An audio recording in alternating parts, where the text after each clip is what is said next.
try it here. Excuse me. Could you please tell me whether this is the DC Comics outfit the office is for? Hello? You don't love this guy. It's too much. It's great. We must be here, Bruce. Oh, that's great. Hi. I'm Jack Ryder, and I'm with WZGBS, and I'm covering the 50th anniversary Sure, party. have a seat, and I'll give you Okay, terrific. Do you mind if I, excuse me, before, do you mind if I do a little setup here before? No, go right ahead. Okay, great. Thanks a lot. Okay, where do you think we're going to shoot? Bruce, where do you want to shoot? Talk to me, Bruce. I don't know what to do here. Hello. I'm Jack Ryder, here in the outer offices of DC Comics, where a party is underway kicking off DC's Golden Year Anniversary celebration. DC, the place where legends live, have lived for over 50 years, is planning a year-long party, and you're invited. I'm so excited to be here right at the start. Oh, well, goodness, hi. You're Wonder Woman. Hi. I'm just fine. I'm Jack Ryder, and I'm real pleased to meet you. Are you here for the party? Yes, let's go to the party. Oh, well, let's do. Well, here we are at the DC 50th Anniversary Kickoff Party, surrounded by all the people who create the characters, the stories, the legends of DC. Some of these people are legends themselves. People like, excuse me, who are you? I'm Karen Berger. Ah, yes, Karen Berger. Well, you edit the Swamp Thing, don't you? That's right. Right now, we're in the middle of a great storyline called American Gothic. It's about a 15-part story, and Swamp Thing goes on a trip to the dark underside of America, and we're going to be exploring many traditional horror themes like vampire stories, werewolf stories, haunted houses, but done in a very unconventional way. Alan, Steve, and John are doing a terrific job. It's all going to culminate in a special 50th anniversary issue, and Abby will still be in the story even though Swamp Thing's still traveling around. I was wondering what was going to happen to Abby. She's going to be back in the swamp on trial for living with a swamp creature. But Swamp Thing can still visit her through his organic powers by traveling through the green. Well, that's just terrific. Thanks a lot, Karen. Excuse me, sir, you must be Julius Schwartz. I don't must be, but I really am. I know all about this guy. This guy is an editor. He's been editor of Superman. He's been editor of Wonder Woman. He's been editor of Batman. He's been editor of, the list goes on to Flash. Why don't we talk about what I'm editor of now? Well, let's go ahead and let's talk about that. Yes. At the moment, I'm involved in putting out 4 issues of a miniseries about the ambush bug. Ah, the ambush bug. It is a funny book. In fact, it's a comic book. Comic book? Yeah, well, comic books are straight, but comic books are funny comic books, you see. Oh, yes, of course. And it's being done by Keith Giffen and 2 boobs. I mean, 2 Bobs. 2 Bobs named Bob Fleming and Bob Oxner. But right after that, I'll be involved in a couple of annuals. I'm putting out a Superman annual, which will be written and drawn by 2 English fellows. Alan Moore, the writer, I bribed by introducing him to pastrami on rye and a garlic pickle. After that, he could not turn me down. That's all it took. And Dave Gibbon, I gave him a few old comics from my personal collection, and he said, beautiful, I'll do anything you say. And finally, I'll be involved in a series of graphic novels. I can't tell you too much about them, but it's going to be the most exciting thing I've done in my 40 years in comics. The only hint I will give you, they'll be amazing, astounding, startling, fantastic, and weird. All those who know what I'm talking about will understand. Oh, wait a minute. There's Michael Fleischer over here. Come on, let's go. Excuse me. Pardon me. Pardon me. Excuse me. Pardon.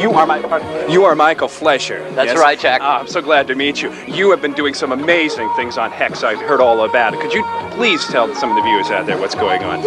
Well, Jonah Hex, the legendary gunfighter and bounty hunter of the Old West, is about to be catapulted into a violent future world ravaged by nuclear holocaust, in which he has to deal with the dual problems of not only surviving in a world where everything is crazed and strange and weird, but also with the problem of how the hell he's ever going to get back to his own era. It's going to be a hell of a series, It's Jack. going to be amazing. Here we are, graced by the presence of a real superhero, Wonder Woman herself. Well, I was flying over the area, and I wanted to help DC celebrate their 50th anniversary, and I wish them the best of luck and continued success. Gary Cohn. Hi, Jack. How are you? Well, just fine. You're a writer, am I right? Actually, in some cases, I'm about half a writer. For instance, in The Blue Devil, which I write with my partner, Dan Mishkin.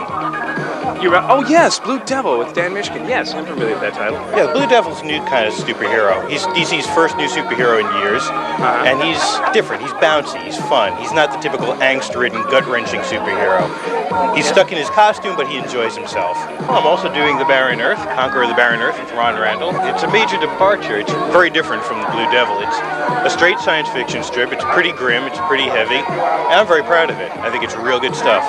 It's going to be some interesting sort of reading and a different tangent for your writing skills. Oh, I think you'll enjoy it, yeah. Oh, great. Bob Greenberger.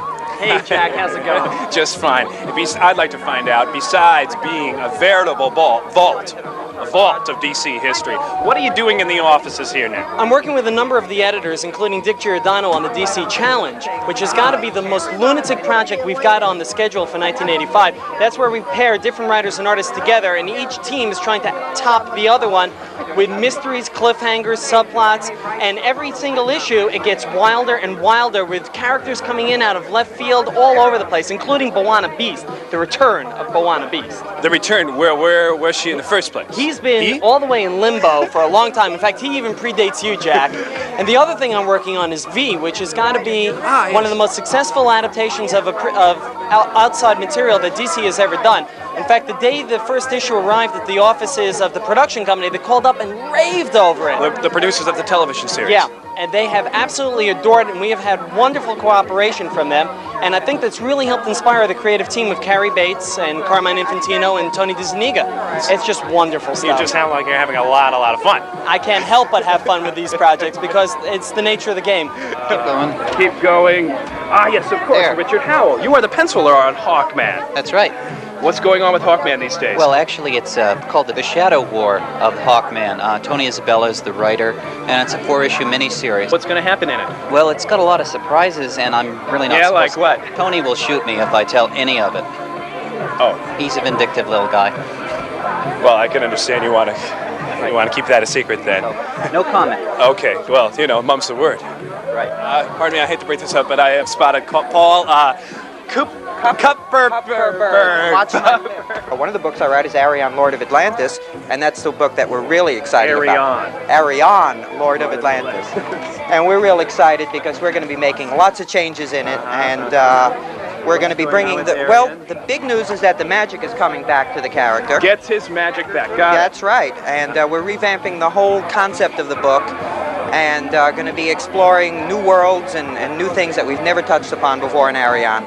And what's even more exciting about it all is that Jan Dersimer, our original artist on the comic, is coming back to resume her rightful place. Oh, great. Yeah, we're looking forward to it.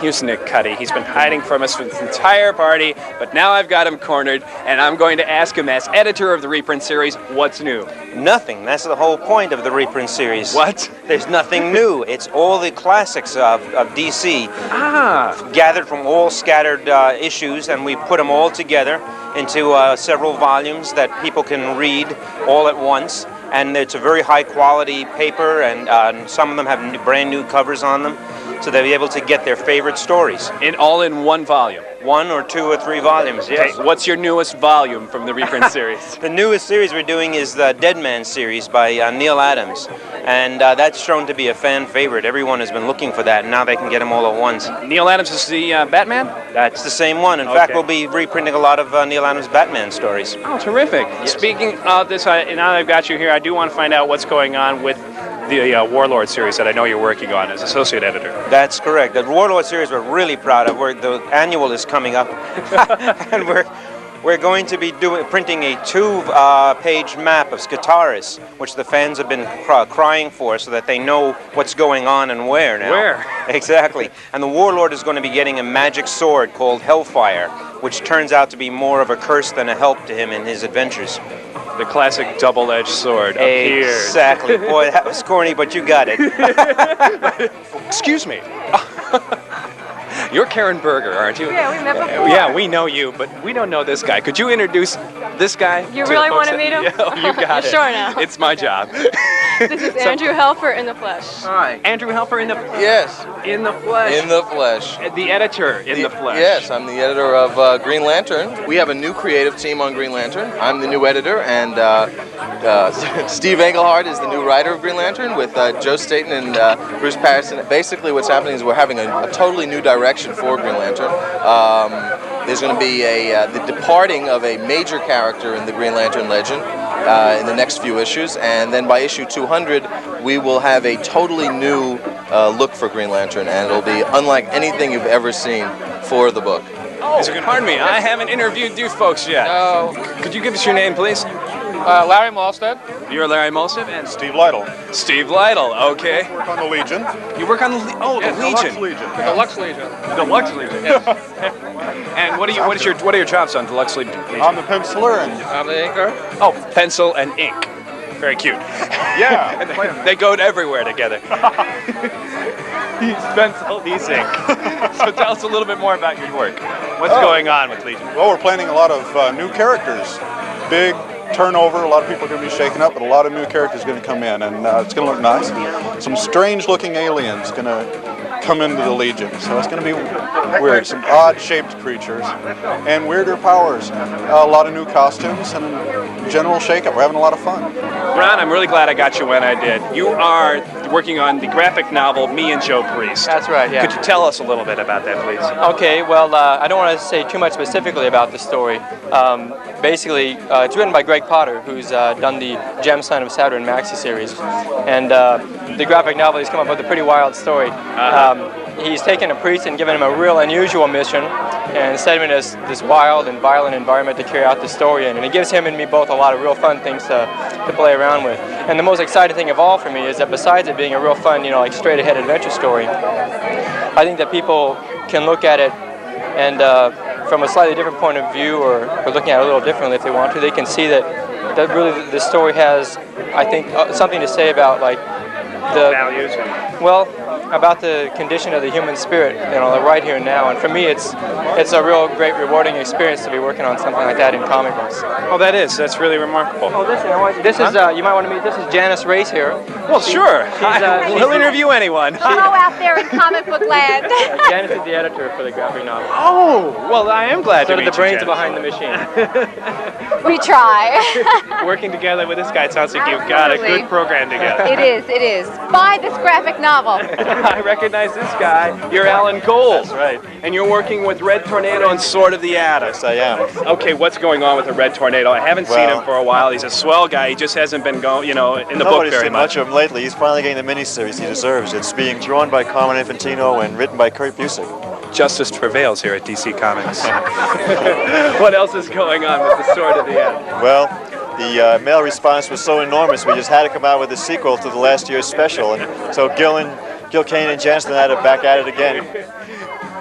Fans demand, DC listens. Alan Gold gets it all together. Thanks a lot, Alan. You're welcome. Hi, you're Marv Wolfman. Marv Wolfman, right. Yes, and you are editor of the best-selling Titans. Now, I know that's not the only thing you're doing here, but tell us about every program you're involved with, please. Everything, well, let's see, with the Teen Titans, we're moving all the characters to Starfire's home world of Tamaran, where we're going to make a lot of changes. Starfire's going to change tremendously in the next year.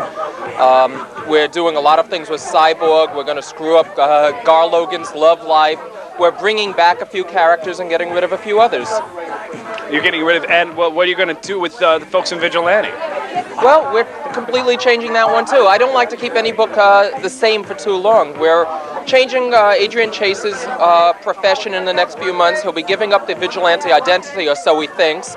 And unfortunately, the vigilante will still be around, much worse than he's ever been, going out killing people for seemingly no reason. And the question is, what's happening to Adrian Chase? Why is he doing this? There's a lot of things that are shaking up in the DC universe, it sounds like. Yes. And the DC universe is also going to get shook up in Crisis? Crisis on Infinite Earths, which comes out, I guess, in January through December of next year. It's streamlining the entire DC universe. We're changing things. We're adding characters, getting rid of some of the more popular characters, in fact. We're just changing everything around. It's going to be a very interesting series. George Perez and I are trying to do the best thing we possibly have ever done in our careers. Bruce, this place is just full of memories for dear old Jack Ryder. I can't believe it. I'm standing right behind Dick Giordano, my first editor. Dick. Yeah. Gee, it's good to see you after all these years. Oh, it's great. How have you been? It's been, gee, 67, 68, yeah, it's been a while. Still with WZGBS? Yeah, we're still doing it, aren't we? Having fun? Yeah, we're having a good time, especially today. It's been a treat to come Glad back you were to able to DC make it to the party. Oh, thank you. I've enjoyed Things coming. are a little different now than when we last worked together. The books are looking great. Well, thanks for noticing. We encourage, rather than a house style, we encourage the creative people to create styles for themselves so that kind of each book has its own style and is distinguishable by that style. Clearly, creative people like to work in an environment where they feel that what they do is more important than an environment in which they have established parameters in which to do their work. I've noticed something else coming out this year that you're really heavily involved in is the DC First crossover. What's going on with it? First Comics and ourselves announced a co-publishing arrangement in which we'd agreed to publish at least one book a year and perhaps more than that would incorporate the favorite characters of both DC Comics and First Comics in one book. And true to our word, this coming July 4th, we're going to release the first of those books. It'll be Batman, John Sable, written and drawn by Mike Grell, who coincidentally worked at DC Comics earlier on and now is working for First Comics. Comes around. We sort of get full cycle out of some of our people, and he'll be working for us again in this fashion. Mike Gold and I are going to share the editing chores. Mike Gold will represent First Comics, and I'll represent DC Comics, and we're really looking forward to it. Thanks a lot. Good talking to you, Jack. Up with you again. Hope I'll see you again before another 11 years goes by. Let's find out about you, because you're the most important person here, I'm sure. I'm Linda Roman, of course. I'm DC's Sales and Advertising Manager. Oh, and you're tied in somehow with this sweatshirt, I presume. Yes, I am. Since you asked, yes, back to the sweatshirts. At what we've got You sure are quick. 1985. What? Plastic What is she Man. doing? Oh, Plastic Man, both sides. Get that? Oh yeah, it's like a record. Oh dear, what's on the back? Oh, is it? It's Supergirl. Oh, and she's looking away. She's busting those rocks. These are soon going to be available, I hope. Yes, they're going to be in all the comic book stores in January, and we're going to have 12 different kinds. So one for every fan. Okay, Mike Barr. Hi, Jack. How you doing? I see you've got yourself involved here with the Batman, the Outsiders, and the Star Trek Annual. You've got hands full. Yeah, I'm working on. Yes, I've just done the plot for next summer's Star Trek Annual, Jack. It's a very exciting story. It's a flashback to Captain Kirk's first mission aboard the Enterprise. His first meeting with Mr. Spock and all the regular crew.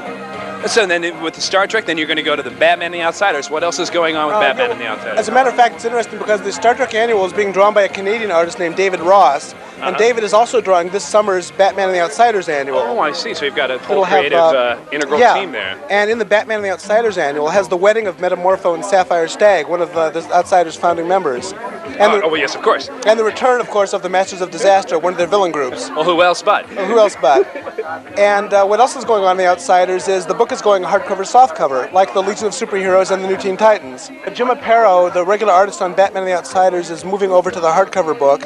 And an English artist named Alan Davis is doing the softcover book now and doing some really good work, too. I'm very excited about it. Oh, great. Well, we'll be looking forward to that in the bookstores and the comic book stores. Across this great land of ours, yes. Well, this is a guy full of copy in his hands. Well, that's just not copy. That's Nathaniel Dusk. That's Nathaniel Dusk. That's right. He's back. And he's all over those pages. Yes, because they told me this was your favorite book. I know that. What's it? I don't even know what it is, right? Yes. No, listen, this is a 1930s hard-boiled private eye book. It's going to be the original pencils being printed, and the coloring will merge. It won't have a watercolor effect. This is with the 1930s. We're using a kind of sepia tone. Right. All golds to get that tinted effect of the 1930s. I spent about 2 or 3 months just researching New York City in 1934 before I even wrote a page of this, so that we're a lot more accurate than we were the first time around. But people say, no, they wouldn't say that in 1934, they said that in 1936. Give me a break! Well, the research is going to pay off, I think, in your project. We did a whole bunch of stuff on Coney Island in 1934, And I must have got Gene Colan, the artist, about 100 photos just to capture that place, all the rides and all the different things that existed right at that time. And right down to the weather, we're accurate what happened on those days in New York City. So it's kind of a lot of fun. It's an entire research effort. Boy, that's quite... I'm looking forward to seeing it. Okay. Once again, this is John McGregor.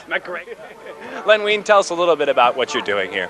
I'm the head writer and editor and all-around gopher on Who's Who, the definitive directory of the DC Universe, which is a 24-volume maxi series over the next 2 years covering in encyclopedic detail every character virtually we've ever published. All our major heroes, all our major villains, all of our major equipment and buildings and places of interest. Everything. Oh, I'm excited. No ads, different artists. It's being drawn by virtually every artist in the business. By the time it's done, if you don't know everything you need to know about the DC Universe, you will. Okay, Todd. You are working on Omega Man. Sure. Could you tell us a little about what's going on with Omega Man? Okay, well, we've got some new characters, and the old characters have been considerably changed. And we're tying continuity in more closely with Teen Titans and the Green Lantern Corps. And there'll be some surprises. Like what? Well, I can't tell you that. This is the way this whole place is beginning to sound. Can't give away my secrets yet. Hi, you're Joe Orlando. Yes, hi. I would like to propose a toast. Oh, we're having a toast now. A toast. Why didn't you tell me? Absolutely. A toast to the people who started DC Comics, who created the wonderful traditions that we now are the inheritors of. Celebrating even. And we're even celebrating. Yes. Absolutely. I'd toast that. And I would like to toast to all of the people who are here who continue those traditions. Yes. Huh? No, wait, guys. Wait. I'd like to propose, better yet, to the fans. To the fans who enable us to keep these traditions. Without them, where would we be? Yay! Salute!